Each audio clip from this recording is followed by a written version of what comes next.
Olá, seja muito bem-vindo ao programa Dose de Gestão, um programa da Comissão Especial de Administração de Serviços de Saúde. Esse programa ele tem um objetivo, e dia 17 de setembro é comemorado o Dia do Mundial de Segurança do Paciente. Essa data foi criada pela Organização Mundial de Saúde, é uma data super fresquinha, tem apenas um ano, e ela tem como objetivo principal alertar os profissionais da área de saúde, das mais diversas áreas da saúde, os pacientes, os familiares, os cuidadores, para a importância da assistência segura de quem está ali trabalhando e de quem está sendo atendido também e dos próprios acompanhantes. E a gente vai conversar com a doutora Bárbara do Nascimento Caldas, que além de médica, é doutora em saúde pública e mestre em administração de empresas. Como vai, doutora Bárbara? Tudo bem? Seja muito bem-vinda. Obrigada, Kátia, tudo bem? Prazer estar aqui com vocês. Prazer é nosso. E vamos conversar também com a administradora hospitalar, Rita de Cássia Garcia, que é coordenadora adjunta da Comissão de Saúde. Tudo bem, Rita? Tudo bem, é um prazer estar aqui. Obrigada, Bárbara, por aceitar nosso convite e estarmos juntas aqui falando desse tema tão importante, né? Então, o tema de hoje é a importância das metas internacionais de segurança do paciente em tempos de pandemia. Além da preocupação de estar da questão da segurança do paciente, a gente ainda tem um a mais nessa nossa conversa, né, doutora Bárbara? Como é que surgiu a segurança do paciente? O que é isso e como é que ela surgiu? Bom, a segurança do paciente, ela, de uma forma resumida, ela diz respeito ao que não dá certo na assistência à saúde, né? Cuidado de saúde, ele tem como objetivo principal trazer um benefício, uma melhoria para a situação de saúde de um paciente, né? A gente sabe que nem sempre isso é possível, mas a gente sabe também que, além de trazer esse benefício, esse cuidado, ele trazia alguns efeitos colaterais, a gente pode chamar assim. Mas foi há 20 anos atrás que ficou muito clara a magnitude desses efeitos colaterais, né? E que isso era um problema que deveria ser tratado pelos sistemas de saúde, pelos gestores em vários níveis, tanto no nível das organizações quanto nos sistemas, e a gente pensando até nos países, né? Então, só para a gente ter uma ideia, 1 em cada 10 pacientes internados sofre algum tipo de dano que foi ocasionado pela assistência que ele recebeu, e não pela sua doença, né? Então, a segurança do paciente, ela é essa preocupação em reduzir os riscos de que esses danos aconteçam no cuidado prestado. Ok. Rita, a grande preocupação do administrador hospitalar é com a excelência em saúde. Quais são as metas internacionais da segurança do paciente? Então, Kátia, como você perguntou, o objetivo da segurança do paciente é reduzir cuidado inseguro. E, para isso, a gente tem 6 metas que são trabalhadas, 6 metas que trabalham focadas em soluções, tá? De questões de maior risco e gravidade na assistência. Que questões são essas? Primeira meta é a meta de identificação do paciente. E a gente, até na área da saúde, a gente sinaliza dessa forma, né? Quando você entra no hospital, você é colocado uma pulseirinha e você tem lá o nome do paciente, data de nascimento, você tem essas informações. Essas informações são fundamentais para que o paciente não seja trocado, né? Então, isso é muito trabalhado na área de saúde. E quando usar essas metas, a identificação na admissão do paciente, quando a pulseirinha apaga ou apresenta algum dano, e você tem que estar sempre identificado. A meta 2, que a gente faz assim, é a meta de comunicação, tá? Você, melhor do que nós, sabemos que comunicação é um problema seríssimo, né? Em qualquer lugar no mundo, né? Tanto é que nós temos tantas guerras, né? Porque as pessoas não se entendem, né? Não se comunicam, né? Um fala uma coisa, outro percebe de outra forma. Então, essa ideia de comunicação é fundamental também dentro da área de saúde, né? Nas passagens de plantão, né, doutora Bárbara? Né? Você saber daquela... Opa, o que o paciente tem, o que não tem, fazendo uma passagem boa, escrevendo tudo no prontuário do paciente, a gente evita uma série de riscos, né, à segurança do paciente. A meta 3 fala de medicação, que a gente faz assim, né, que é um Mzinho, que é a checagem da identificação, que é a parte de melhorar a segurança na prescrição, no uso e na administração de medicamentos. Que, na realidade, essas metas, elas estão interligadas, né? Quando você vai administrar um medicamento ou fazer um procedimento, você tem que olhar a pulseirinha dele, verificar se ele é a pessoa que está na prescrição, senão vai ocasionar erro, né? A meta 4 fala da tesourinha ali, né? Que fala de quê? Cirurgia segura, que é você assegurar cirurgia em local de intervenção, procedimento e paciente correto. É a questão da lateralidade, é você marcar onde você vai fazer a cirurgia, para você não fazer a cirurgia que tem que ser feito no olho direito, você faz no esquerdo, tá? E você trabalhar na questão do checklist cirúrgico, tá? Onde você vai lá e dá no checklist, você vai lá, opa, paciente é esse paciente mesmo que eu tenho que operar, a lateralidade está marcada, tem material, tem medicamento, está tudo aqui certinho, e aí você vai fazer esse checklist, garantindo assim a segurança daquela cirurgia, tá? A segurança do paciente. A meta 5, lavagem das mãos e higienização das mãos. Essa eu não preciso nem falar, porque a mídia já está falando tanto que eu acho que a gente não precisa nem abordar esse assunto, né? Mas é uma das metas de segurança do paciente. E a meta 6, que a gente faz assim, que é queda, que é a úlcera por pressão. Então, todas essas metas servem para a gente trabalhar nos pontos cruciais, principais, para evitar riscos, danos ao paciente. Essas metas são de responsabilidade de todos os profissionais, pacientes e acompanhantes dentro da organização. A Anvisa, há um tempo atrás, acho que foi em 2005, criou um slogan, paciente pela segurança do paciente. Não sei se você lembra disso, Bárbara.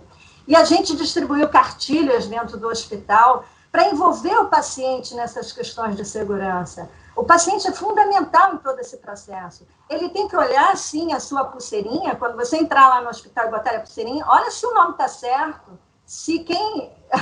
Né, a pulseirinha ali é teu nome mesmo, se a data de nascimento está certo, confira isso, porque isso ajuda na segurança do paciente. Então, envolver o paciente na sua própria segurança e capacitar os profissionais de saúde, isso é fundamental para que todas essas metas consigam atingir o seu objetivo, que é dar segurança no atendimento daquele paciente que está ali na instituição. É mais ou menos isso. Certo, Bárbara? E hoje ela já para todo mundo, né? Algumas já são para todo mundo, como a questão das mãos, como você falou, né? Agora, é importante a questão da família, porque às vezes o paciente está num estado tão debilitado, né, que é a família mesmo que tem que dar conta disso, né? Sim, então, existe uma divulgação dos hospitais, assim, mais direta para o paciente e para os acompanhantes dessas metas, desses procedimentos todos? A gente, lá no Hospital Federal da Lagoa, onde eu trabalhei, em outras instituições de saúde, a gente tinha cartazes. Lá também, no seu hospital, eu acredito que também tenha cartazes que explique cada uma dessas metas. E qualquer hospital que você entra, tem sempre lá uma explicação, exija a pulseira de identificação, higienização das mãos, os 5 momentos e tudo mais. Então, essas explicações estão em cartazes pelos hospitais. É que, às vezes, a gente não presta atenção, mas está lá. Tá? Os pacientes são orientados e, às vezes, até tem cartilhas, né? Em hospitais mais sofisticados, tem até orientações ao paciente, onde vem explicando tudo isso, né? Eu acho que a Kátia levantou um ponto que é uma oportunidade que a gente tem de investir mais. Sem dúvida nenhuma, né? Muitas instituições já têm os cartazes, têm orientações aos pacientes e familiares ou acompanhantes, né? Falando dessas preocupações. a maioria dessas metas, elas estão associadas à ideia de que a gente vai fazer verificações que podem parecer uma coisa repetitiva, mas que tem esse intuito mesmo de ser repetitivo, né? Justamente para tentar diminuir as chances de falha nesse cuidado.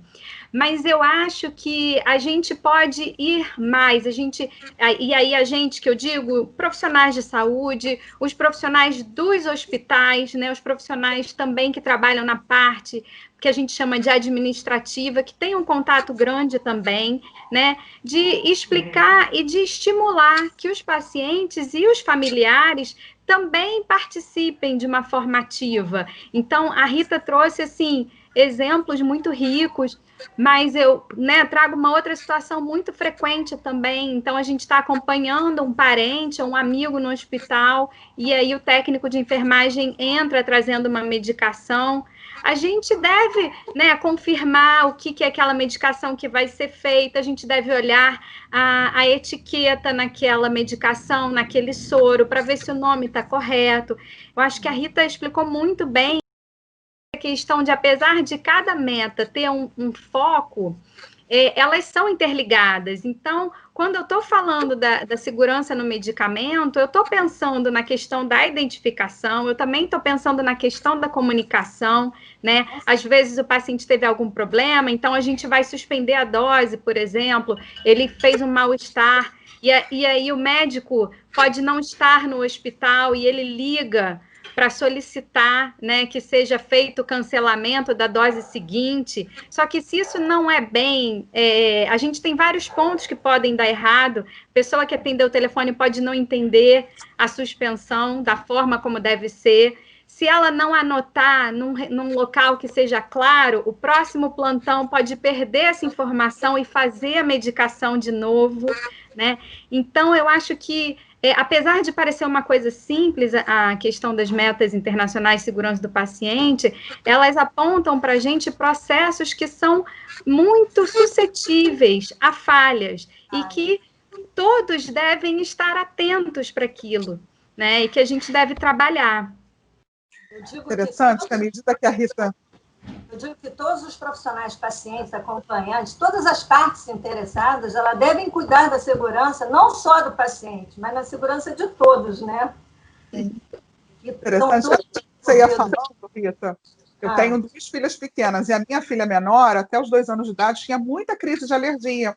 Então, fui muitas madrugadas ao hospital de criança aqui perto de casa com ela, né? E eu lembro, assim, você foi falando, eu lembro de eu entrando naquele primeiro atendimento, né? A técnica de enfermagem colocando a pulseirinha, e aquela questão da cor da pulseirinha também, e de entrar no consultório, de ver a pediatra ali, primeira coisa, lavando as mãos, assim, eu fui fazendo todas as associações. Mas é interessante que eu não tenho essa lembrança comigo. Eu não lembro de ter chegado na emergência e ter a lembrança dessas associações, né? Então, foi o que a gente estava falando no início, né? A importância da família e de quem está acompanhando estar nessa observação, porque se o mal-estar é seu, você não vai lembrar dessas coisas todas, né? Então, o quanto isso é importante, né? Mas eu lembro perfeitamente de todos os pediatras fazendo isso. Passou um filme, assim, na minha cabeça. Atenta ali, né? Como é que é isso nesse momento de pandemia, doutora Bárbara? Eu tive em emergência nesse momento de pandemia, por conta de um problema na vesícula, e eu vi o hospital bem cheio, a enfermagem, o corpo médico, com muitas atribulações, muita tensão. Isso foi em julho, então as coisas já estavam bem desafiadoras, e eu sofri porque já estava quase uma semana assim. E como é que é isso, né? A gente consegue cumprir essas coisas todas, porque só se ela já estiver ali, né, na nossa rotina de fato, né? Kátia, você não trabalha em organização de saúde, mas parece que trabalha, né, Rita? Pelos comentários, porque o que você colocou é uma coisa fundamental. As metas que são divulgadas e a gente, né, tem falado, e cada vez mais isso está ganhando mais espaço também fora da área da saúde, né? Elas são o que a gente almeja, são os nossos objetivos. Então, isso significa que a gente ainda está caminhando em direção a eles, né? Para as pessoas que são de fora da área da saúde, parece que tudo está funcionando às mil maravilhas, como deveria ser, né? Mas você mesmo comentou, existe uma interação muito grande, são vários profissionais de saúde que atendem, né, um paciente, eles se comunicam de várias formas, é comunicação verbal, é comunicação escrita, é comunicação no mesmo tempo, ou aquilo fica de um dia para o outro, né? Então, é como se a gente pensasse que tem vários pontos que pode dar algum problema, né, nesse cuidado. E começar a trabalhar, reforçar a importância dessas práticas seguras, né, que a gente também pode chamar assim, que a gente fala das metas, mas tem várias práticas seguras, mas sem dúvida as metas, elas são tão importantes porque são processos fundamentais no cuidado, né? Essas práticas seguras, elas têm que estar internalizadas. E isso é uma mudança que a gente precisa fazer ainda. E essa mudança que a gente precisa fazer, a gente chama de fortalecer a cultura de segurança das instituições, né? O profissional que atua naquele sistema, que opera naquele sistema, ele está alerta para a possibilidade de falhas. Ele perceber como é importante fazer as verificações na hora que eu vou fazer a medicação ou na hora que eu vou dispensar, por exemplo, alguma coisa da farmácia para uma enfermaria, né? Então, isso é um caminho que a gente ainda tem que trilhar. Se o cenário da saúde já é um cenário de muitas influências externas e que as coisas mudam muito rápido, porque se a gente pensa assim, um paciente que ele é um pouco mais tranquilo, né? Dá ao profissional de saúde uma certa tranquilidade em seguir os seus passos. Às vezes a gente pega um paciente que é mais ansioso e se a gente não conseguir manter a nossa tranquilidade para seguir os nossos passos, porque essa interação também não existe robô, não existe, o ser humano não é aquela criatura racional que a gente imagina. Então, a gente está o tempo inteiro interagindo com o ambiente que cerca e com essas outras pessoas. Imagina isso num cenário de pandemia, que coloca, né, muita pressão nos profissionais de saúde, muita pressão na população, porque é um cenário que causa, né, medo em todo mundo, os profissionais de saúde também têm medo, né? E isso tem um risco grande de desorganizar o que já está um pouco mais organizado. Mas se a gente já tem uma mudança na percepção de como eu devo, né, me comportar, claro que é um exemplo simples que eu vou dar, mas depois que a gente começou a usar o cinto de segurança, mesmo quando eu estou com pressa para sair, eu entro no carro e eu não saio sem o cinto de segurança. Agora, não é?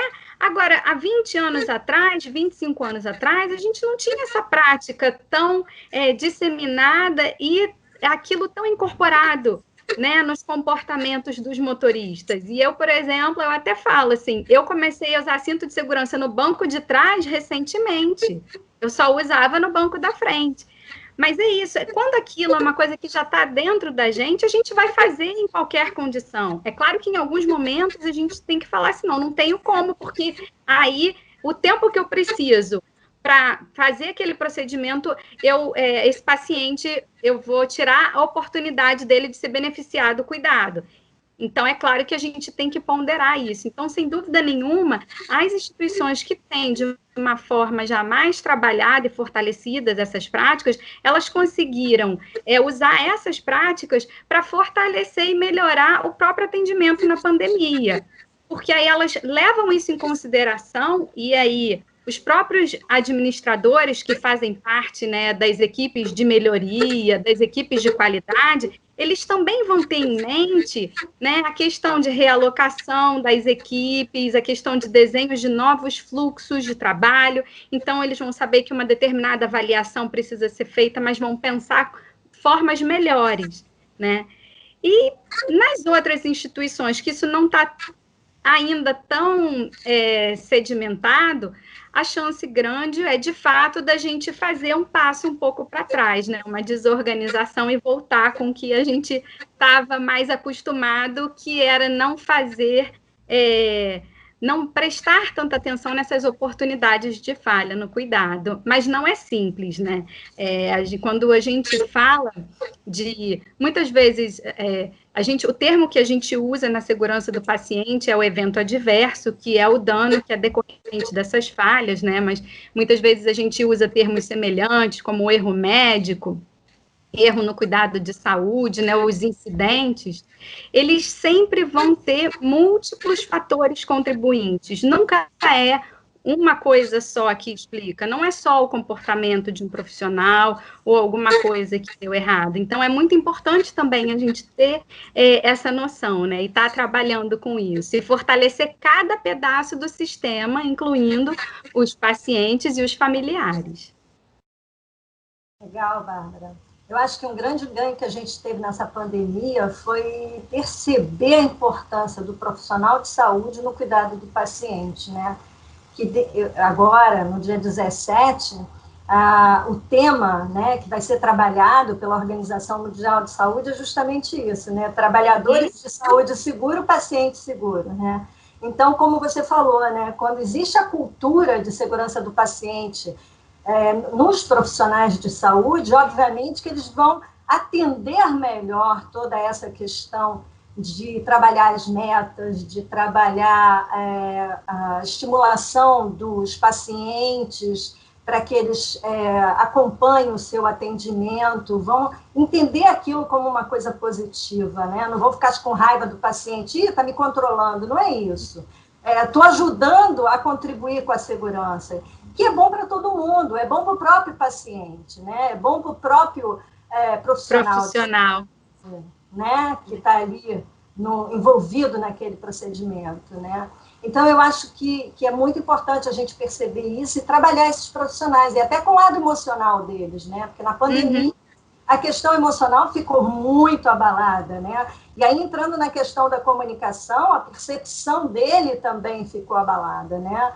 Ele começa a enxergar como um risco a própria saúde dele, aquele trabalho, né? Então, a partir do momento que ele acaba se tornando um paciente, se ele se infectar, e menos um profissional para ajudar, né, e para estar ali na ponta, né. Então, eu acho que a organização teve uma grande percepção em lançar essa campanha esse ano, né. Com certeza. E ouvindo você falar, me fez lembrar de um tema que tem sido muito destacado em artigos científicos relacionados à pandemia, né? Que é a importância do trabalhador, do profissional da saúde, dele também pensar na sua segurança e confiar em toda a estrutura que o hospital, por exemplo, está fornecendo para ele ter um equipamento, né, de proteção individual adequado, processos de trabalho que vão proteger esse trabalhador. É importante que isso seja construído, porque se o trabalhador, se o profissional não acredita nisso, ou ele acha que a instituição não está fazendo, né, essa proteção, isso, sem dúvida nenhuma, vai influenciar na forma como ele cuida dos pacientes e também na forma como ele se comporta com relação ao uso dos equipamentos ou seguir determinadas regras, e pode acabar se colocando em mais risco por conta disso, né? Então, é um trabalho que ele é muito amplo, né? Não é simples. Rita, diante disso tudo, você como administradora, falar qual é o seu papel diante de toda essa situação, porque aí você é um pouquinho de RH, é um pouquinho de comunicóloga, é um pouquinho de um monte de coisas para fazer com que essas coisas todas aconteçam, né? Muito se fala hoje em dia que o maior problema das organizações de saúde está onde? Na gestão, não é isso, Bárbara? Isso é problema de gestão, a gente o tempo todo falar isso, né? O risco do serviço de saúde, ele é inerente ao serviço de saúde, ele acontece, existe ali o risco, mas o dano não. Então, administrar isso é fundamental. Existe uma série de inseguranças na assistência. A superlotação, quando você vai no hospital, é uma insegurança que você tem. Quando você chega no hospital que tem gente adversa, opa, possibilidade de danos, erros, eventos adversos é enorme. Uma estrutura inadequada, uma falta de material, uma falta de equipamento, e falta de equipamento de proteção, falta de pessoal adequado, treinado, tudo isso são possibilidades de falhas, de riscos na gestão. Não é verdade? Eu não sei, Bárbara, mas você já deve ter, você é gestora também, né? Ouvido falar do Dona Bendian, né? No nosso querido, né? Em 1980, ele falava dos 3 componentes, né, da qualidade, que ele fala estrutura, processo e resultado. E que a gente tem que trabalhar isso. E ele diz o seguinte, que qualidade na saúde significa obtenção dos melhores ganhos com os menores riscos. Tá? Então, trabalhar isso é fundamental. E existe uma relação de causa entre esses componentes, né? A estrutura apoia a execução do processo, e o processo executado direito vai gerar bons resultados, vai gerar resultados, né? Com esses 3 aspectos, nós começamos a ter visão mais sistêmica da gestão em saúde, ações mais assertivas e estratégicas, tá? A gente começa a gerenciar mais isso. Às vezes, o que parece um problema de estrutura pode ser um problema de processo. E o que vai dizer isso é o resultado. Quando a gente fala de segurança do paciente, a gente incentiva os profissionais de saúde a fazerem notificações dos eventos adversos, das falhas, das quase falhas e das ocorrências que acontecem, para a gente entender melhor do processo e poder melhorar, minimizar os resultados adversos, tá? A Organização Mundial de Saúde diz que, mesmo em organizações com uma boa cultura de segurança, as notificações dos eventos adversos correspondem a apenas 10% dos incidentes. 10%. O que não permite a gente trabalhar o processo para estabelecer um processo de melhoria contínua, né? Um processo de melhoria dos resultados, tá? E existem metodologias de gestão na área da saúde que trabalham justamente em fundamentos de gestão. Quais são esses fundamentos? Liderança, gestão de processos, desenvolvimento de pessoas, melhoria contínua, cultura de inovação, não é isso? São vários esses. A ONU, por exemplo, ela relaciona todos esses fundamentos nos modelos de gestão. Eu destaco aqui o último fundamento, que ninguém entende, né? Que é a natureza não prescritiva. O que quer dizer isso? Natureza não prescritiva. Nenhum modelo de qualidade ou modelo de gestão, ele diz como você tem que fazer as coisas. Ele diz o que você tem que ter para ser considerado uma organização com qualidade e segurança do paciente. Mas ele não diz como. Senão, ficaria engessado, né? Todo mundo faria igualzinho. E não tem como você engessar. Cada organização é uma organização. Então, ele não diz como, tá?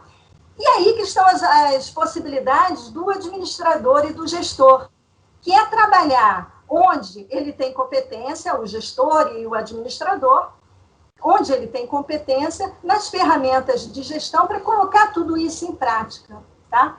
Então, o papel do administrador está justamente na abordagem sistêmica que permite analisar as estruturas, os processos de trabalho e as relações com os resultados. O papel do administrador, como ele é generalista, né, é atuar como um articulador na organização, alinhando os objetivos estratégicos da organização com os objetivos dos processos e das pessoas.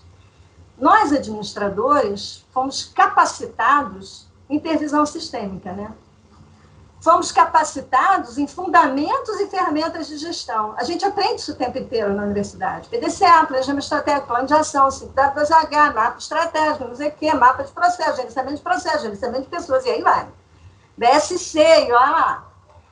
Então, eu concluo o seguinte, Eu acredito que a sustentabilidade do sistema de saúde, com foco numa gestão de qualidade e segurança do paciente, uma gestão para excelência, que é como a gente fala hoje em dia, ela depende da atuação de uma equipe multidisciplinar, onde cada profissional assume o seu papel. Nós, administradores, com as nossas ferramentas de gestão, com a nossa visão sistêmica, realizando o seu melhor dentro das suas competências. Havendo, então, uma sinergia da competência do administrador com o profissional assistencial, onde eles possam se complementar, onde a gente possa estar dando apoio ao assistencial, para que a gente garanta, sim, que essas metas sejam todas alcançadas, onde a gente consiga trabalhar essas questões. É mais ou menos assim que eu vejo. Às vezes a gente fala assim, o custo da qualidade e segurança do paciente é muito alto, ficar colocando esses cartazes, fazer isso, fazer aquilo outro. E quanto custa a má qualidade? Quanto custa um paciente morrer ou ficar com alguma sequela? Né? É muito alto. A própria Organização Mundial de Saúde diz que o custo do tratamento devido aos danos à saúde é maior que o custo da prevenção. É muito mais alto, é muito maior. A OMS afirma que o investimento na melhoria da segurança do paciente pode levar à economia de recursos financeiros. A gente escuta isso o tempo inteiro e já foi provado isso. Então, eu acho que é aí que o administrador pode trabalhar. E tem um campo enorme para todo mundo, porque a área da saúde é um local onde nós temos todos os tipos de profissões, né? Tem o engenheiro, tem o médico, tem o enfermeiro, tem a fisioterapeuta, tem tudo, né? E a gente ainda tem muito espaço para esses, como você falou, né, essa visão do administrador, né? Tem sido mais frequente hoje em dia o uso das ferramentas, né, da melhoria da qualidade, né? Então, assim, o que a gente... Eu acho que a Rita, né, falou muito bem como que o administrador se encaixa, né, nesse grande sistema, né, da assistência à saúde. E vejo, aí falando aí do gestor, na verdade, que pode ser um administrador ou não, né, eu acho que o grande papel do gestor, quando a gente pensa na questão da segurança e da qualidade também, é ele criar um contexto na instituição que seja favorável para todas essas práticas, não só as práticas seguras, mas para essas práticas de trabalho conjunto, né, do administrador com as equipes assistenciais, né, tem muita também, eu acho que a gente tem muito a ganhar com uma área que é uma área também muito chamada, né, do design thinking, da experiência, né, do usuário ou do cliente.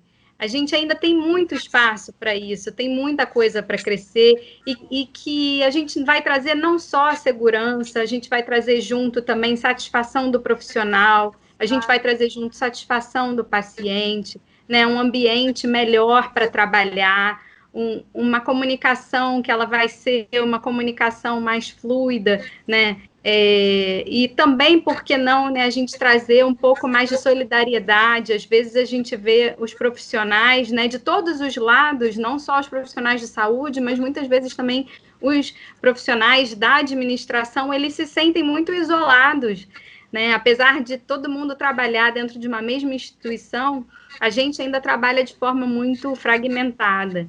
Então, eu acho que, né, o gestor de uma unidade hospitalar, de um serviço de saúde, acho que pensar nessa integração, né, que é tão fundamental e que só tem a enriquecer, né, o serviço que é prestado.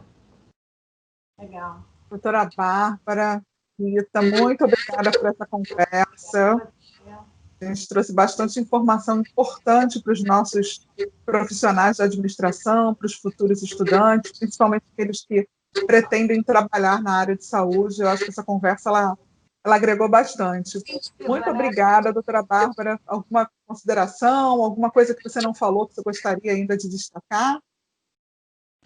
Não, Kátia, eu acho que a gente conseguiu, né, falar bastante coisa e eu acho que não tenham medo da área da saúde, nós precisamos de profissionais, né, da administração, de outros campos. E é nessa interação que a gente consegue crescer e melhorar o trabalho que a gente faz, né? Os administradores têm muito para agregar. Eu queria dizer que os administradores têm que investir um pouquinho na área da saúde, que tem um campo enorme, e quem vai para a área da saúde não sai mais, não sei porquê, né? Pois é.